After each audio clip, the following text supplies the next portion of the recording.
హెబ్రీయులకు రాసిన పత్రిక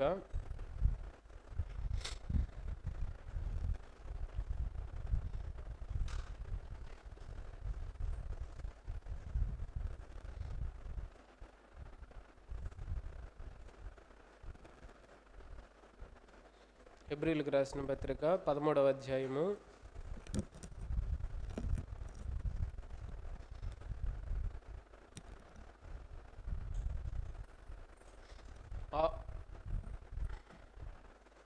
5వ వచనం మధ్యలో నుంచి చదువుకుందాం. హెబ్రీయులకు రాసిన పత్రిక 13వ అధ్యాయం 5వ వచనం మధ్యలో నుంచి. నిన్ను ఏ మాత్రమును విడువను, నిన్ను ఎన్నడును ఎడబాయను అని ఆయనే చెప్పిన కదా.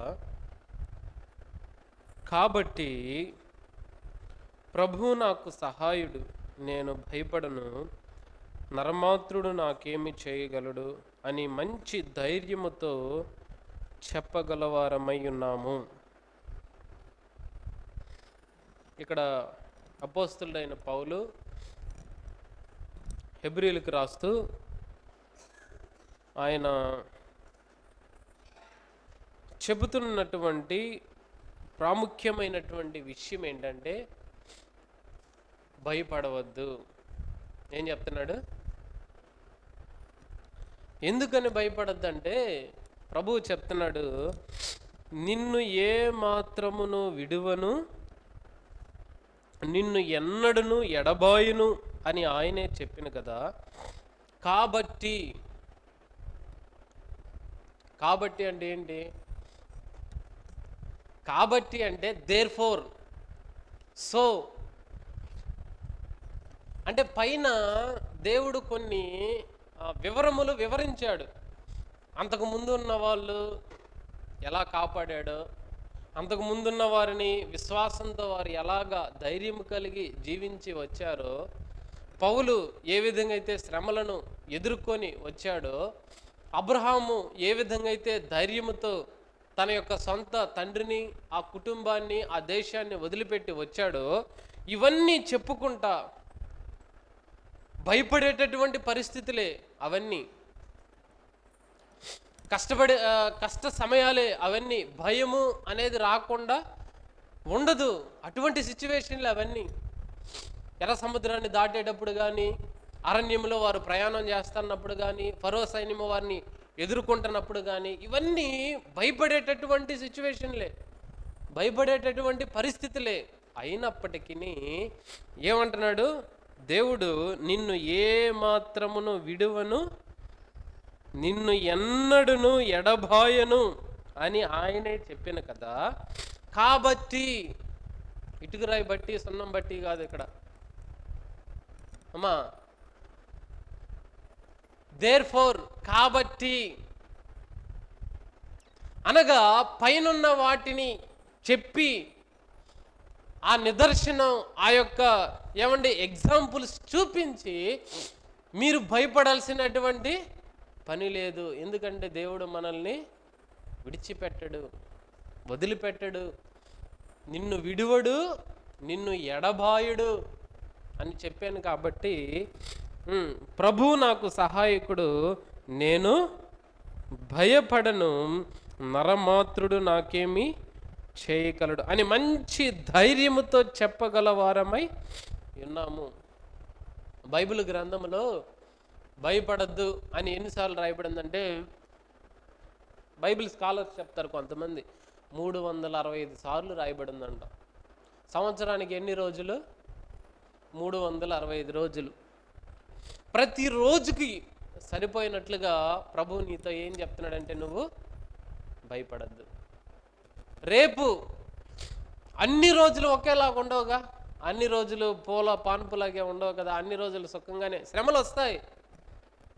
దాటవలసినటువంటి శిష్యులు యేసుక్రీస్తు ప్రభువారు ఆ పడవలో ఉన్నప్పుడు, శిష్యులు ఆ పడవలో ఉన్నప్పుడు వారు ఈ దేశం నుంచి ఆ దేశంలోనికి ఆ సముద్రంలో ప్రయాణం చేయవలసిన పరిస్థితి వచ్చి ఆ సముద్రంలో ప్రయాణం చేస్తూ ఉన్నప్పుడు అక్కడ ఏం జరుగుతుంది? తుఫాను చెలరేగింది. ఏమండి, అలలు వస్తున్నాయి, సముద్రము ఆ పడవని తలక్రిందులు చేసి మూసివేసేటటువంటి పరిస్థితి ఉన్నప్పుడు శిష్యులందరూ ఏం చేస్తున్నారు? అక్కడ భయముతో గజగజ గజగజలాడిపోతా ఉన్నప్పుడు ఏమంటే ప్రభు ఒక మాట సెలవిచ్చాడు, ఆగిపోమనగానే ఆగిపోయినాయి. ప్రియమైన దేవుని బిడ్డలారా, భయాలు అవి మనకి కలుగుతూ ఉంటాయి. ఎందుకంటే మనం మానవులం కాబట్టి. శ్రమలు మనకు వస్తూ ఉంటాయి. ఈ విపత్కరమైనటువంటి పరిస్థితుల్లో మనం కొన్నిసార్లు ఎదుర్కోలేం. భయం కలిగి కొంతమందికి, చిన్నపిల్లలకి చీకటి అంటే భయం. చిన్నప్పుడు ఆ అన్నం పెట్టాలి, పాపకో బాబుకో అన్నం పెట్టాలి, వాడు అన్నం తినడు. తల్లి ఏం చెప్తాడు? ఇదిగో చీకట్లో బూచాడు ఉన్నాడు, నువ్వు కానీ అన్నం తినకపోతే వచ్చి తీసుకొని వెళ్ళిపోతాడని చెప్తారు. పెద్ద అయినా సరే ఆ చీకటి పడంగానే ఒంటరిగా అట్ల వైపు వెళ్ళాలంటే వాళ్ళకి భయం. ఎందుకంటే అలాగా చిన్నప్పుడు వాళ్ళ మైండ్లో పడిపోతుంది. అలాగా ఎన్నో రకాల భయాలు. టపక్కుమని సౌండ్ వస్తే భయం, యుద్ధ భయం పాకిస్తాన్కి మనకి. చూడండి ప్రియమైన దేవుని బిడ్డలారా, ఏ టైంలో మిసైల్ వచ్చి మన మీద పడిద్దో భయం. ఒకవేళ పడితే మనం చచ్చిపోతామేమో, మన కుటుంబ పరిస్థితి ఏంటో అని భయం. ఏమండి, ఒకవేళ మనం చనిపోతే ఇన్ని సంవత్సరాల నుంచి మనం చర్చికి వస్తున్నాం కదా, పరలోక రాజ్యానికి వెళ్తాము, మళ్ళీ నరకానికి వెళ్తాం, ఇదొక భయం. ప్రియమైన దేవుని బిడ్డలారా, ఈ భయాలన్నిటి మధ్యలో ప్రభు నీతో మాట్లాడుతున్నాడు. ఏమనంటే, నువ్వు భయపడాల్సిన పని లేదు. నిన్ను విడిచేవాడిని కాను నేను, నిన్ను వదిలిపెట్టేసేటటువంటి వాడిని కాను నేను అందరిలాగా మాట్లాడలేనటువంటి వాడిని, నేను జీవము కలిగినటువంటి, సజీవము కలిగినటువంటి దేవుడిని. నీవు భయపడాల్సినటువంటి పని లేదు, భయపడద్దు. ఏమంటే షడ్రకు మేషకు అబేద్నెగో అనే వారిని మీరు చూసుకున్నట్లయితే, నెబుకద్నెజరు ఆ వాటికి మొక్కమని చెప్పినప్పుడు ఏం చేస్తాడు? షడ్రకు మేషకు అబేద్నెగోలు అనే వాళ్ళు భయపడిపోయి గజగజలు ఆడిపోయి వణిగిపోయి ఆ విగ్రహానికి మొక్కుతారా? నెబుకద్నెజరుతో, అంటే సమయం లేదు కాబట్టి మనకు తక్కువ టైమే ఉంది కాబట్టి వివరిస్తున్నాను. ఆ నెబుకద్నెజరుతో ఏమంటారంటే, షడ్రకు మేషకు అబేద్నెగో అనేవారు, ఓ నెబుకద్నెజరు, రాజుని ఏమని సంబోధిస్తున్నారు? ఓ నెబుకద్నెజరు, నువ్వు రాజునైనంత మాత్రాన నువ్వు చెప్పినటువంటి మాటకి లోబడి మేము మొక్కవలసినటువంటి అవసరము లేదు మాకు. మా దేవుడు సజీవము కలిగినటువంటి దేవుడు, ఆయన రక్షకుడు. ఒకవేళ నీవు ఈ అగ్ని గంధకములతో మండు ఆ గుండములోనికి మమ్మల్ని పడవేసినప్పటికీ మమ్మల్ని రక్షించడానికి సమర్థుడైనటువంటి వాడు మేము సేవిస్తున్నటువంటి యేసుక్రీస్తు. ఒకవేళ మమ్మల్ని రక్షించకపోయినా మేము చస్తామే కానీ నీ మాటకి లోబడి, నువ్వేందో భయపడి నీకు మేము వాటికి మొక్కము. అది నిజమైనటువంటి ధైర్యం. ఎందుకంటే ప్రభువు చెప్పాడు కదా, నిన్ను ఏ మాత్రమును విడువను, నిన్ను ఎన్నడును ఎడబాయును. నువ్వెందుకు భయపడతావు?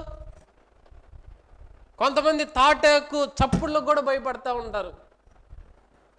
ఏమండి, కొంతమంది డైలాగ్ చేస్తుంటారు, మీసాలు మగవాళ్ళేమో మీసాలు ఎంతెంత బుర్ర మీసాలు పెంచుకొని ఉంటారు. ఎందుకని? ఎదుటి వారిని భయపెట్టడానికి. గొడవ వచ్చినప్పుడు అది ఇదని అరుస్తూ ఉంటారు. ఎదుటి వారిని వీడు పిరుగోడు. ప్రియమైన దేవుని బిడ్డలారా, భయపెట్టాలని కొంతమంది ఉద్దేశంతో ఉంటారు. కొంతమంది లోపల భయపడుతూ ఆ భయాన్ని ప్రదర్శించకుండా ఎదుటివాడిని భయపెట్టడానికి కొంతమంది చేస్తూ ఉంటారు. ప్రియమైన దేవుని బిడ్డలారా, ఏమండి, ఆ షడ్రకు మేషకు అబేద్నెగో అని వారిని అగ్ని గుండముల్లో పడవేసినప్పుడు అక్కడ ఇంకొక వ్యక్తి కనపడ్డారు. ఎవరు? యేసుక్రీస్తు ప్రభువారు. వారు చనిపోకుండా, వారి వెంట్రుక కాలకుండా, ఆ వెంట్రుక వాసన కూడా రాకుండా ఉండడం నెబుకద్నెజరు గమనించినప్పుడు, అక్కడికి వెళ్ళి చూచినప్పుడు పడవేసినది ముగ్గురిని, కానీ కనిపిస్తుంది ఎంతమంది? నలుగురు కనిపిస్తూ ఉన్నారు. అందుకనే ఆ ఆ యొక్క వృత్తాంతాన్ని జ్ఞాపకం చేసుకొని పౌలు ఇక్కడ రాశాడు ఈ మాట, నేను నిన్ను ఏ మాత్రమును విడువను, నిన్ను ఎన్నడను ఎడబాయను అని ఆయనే చెప్పాను కదా. ఏమండి, అగ్ని గుండములో పడిపోయినప్పటికీ దేవుడు షడ్రకు మేషకు అబేద్నెగో వారిని వదిలిపెట్టాడా? బబులోను దేశమందున ఆ భక్తులు ముగ్గురు బ్రహ్మాకి మ్రొక్కనందున, బబులోను దేశమందున ఆ భక్తులు ముగ్గురు బ్రహ్మాకి మ్రొక్కనందున, పట్టి బంధించే రాజు అగ్నిలో పడవేసే, పట్టి బంధించే రాజు అగ్నిలో పడవేసే, నాలుగవ వాడు తిరుగాలేదా, ఓ భక్తుడా రాజు రమ్మని పిలువాలేదా, నాలుగవ వాడు తిరుగాలేదా, ఓ భక్తుడా రాజు రమ్మని పిలువాలేదా, భయము చెందక నీవు దిగులు చెందక. భయం వేస్తా ఉందా? ఏమండి, భయపడుతున్నారా? భయపడండి. ఎవరికి భయపడాలంటే నీవు, ఏమండి, నీ ఆత్మను, దేవుని వాక్యంలో రాయబడిందంటే నీ ఆత్మను చంపే, నీ దేహమును చంపేవాడికి నువ్వు భయపడద్దు, కానీ నీ ఆత్మను తీసుకొని నరకంలో పారవేసే శక్తి కలగని వాడునైనటువంటి యేసు ప్రభుకి నువ్వు భయపడు. ఎక్కడున్నటువంటి నీ దేహమును చంపేవారికి కాదు నువ్వు భయపడాల్సింది. ఏమండి, దానియేలుని సింహపు బోనులో వేసినప్పుడు ఏమండి, దేవదూతను పంపించి ఏం చేశాడు?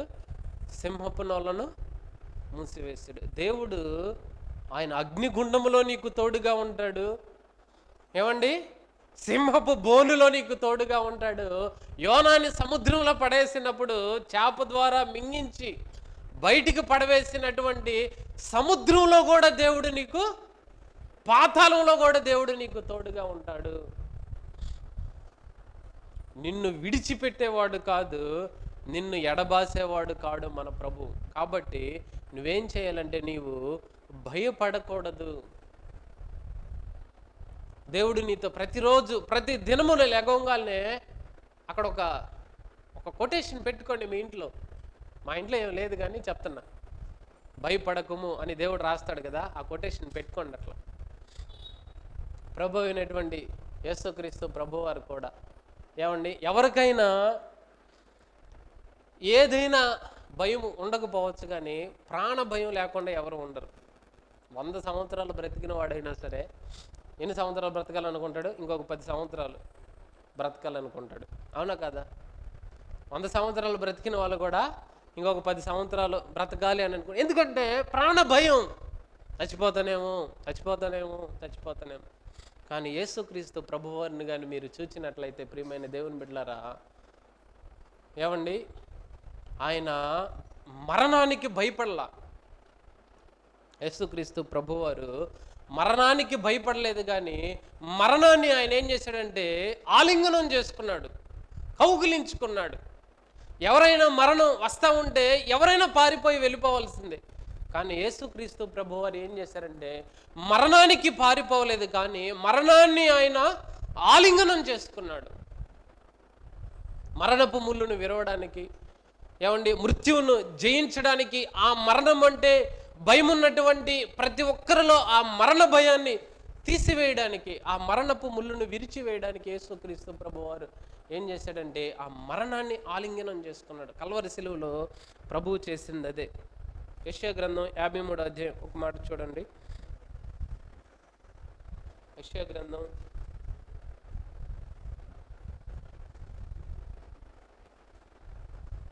53వ అధ్యాయం 12వ వచన భాగం. యెషయా 53:12. కావున గొప్పవారితో నేను అతనికి పాలు పంచిపెట్టెదను, గనులతో కలిసి అతడు కొల్ల సొమ్ము విభాగించుకొనెను. ఏలయనగా మరణము నొందునట్లు అతడు తన ప్రాణమును ధారపోసెను. అతిక్రమము చేయవారిలో ఎంచబడిన వాడాయను. అనేకుల పాపమును భరించుచు తిరుగుబాటు చేసిన వారిని గూర్చి విజ్ఞాపనము చేశాను. ఎలా చేశాడంట? ప్రాణ భయమును తీసివేయడానికి ఆయన ఏం చేశాడంటే ప్రాణమును ధారపోసెను. కొంతమంది గొడవలు వచ్చినప్పుడు కొడుకులతో అంటుంటారు, నీకోసం నా సమస్తాన్ని ధారపోసాను కదంటరా, నన్ను పొట్టన పెట్టుకున్నావు అని అంటుంటారు. నా చాకిరి నీకు ధారపోసాను, నా డబ్బు నీకు ధారపోసాను అంటుంటారు. కానీ యేసుక్రీస్తు ప్రభువారు ఇక్కడ ఏం చేశారు? తన ప్రాణమును మన కొరకు ధారపోసాడు. ప్రాణ భయమును నీలో నుండి తీసివేయడానికి, మరణ భయమును నీలో నుండి తీసివేయడానికి, ఏమండి దెయ్యపు శక్తుల నుంచి ఆ భయమును నీలో తీసివేయడానికి ప్రభు అయిన యేసుక్రీస్తు ప్రభువారు ఏం చేశారంటే ఆయన తన ప్రాణమును ధారపోసి, ఏమండి మరణమాని విజయం ఎక్కడా అని చెప్పి కేక వేసి 3వ దినాన మరణమును గెలిచి పునరుద్ధానుడై, ఏమంటే సాతానుని తన కాళ్ళ క్రింద, మన కాళ్ళ క్రింద కూడా శీఘ్రముగా చితక త్రొక్కడానికి ఆయన ఏం చేశాడంటే మనకు అధికారమును ఇచ్చాడు ప్రభు అయినటువంటి యేసు.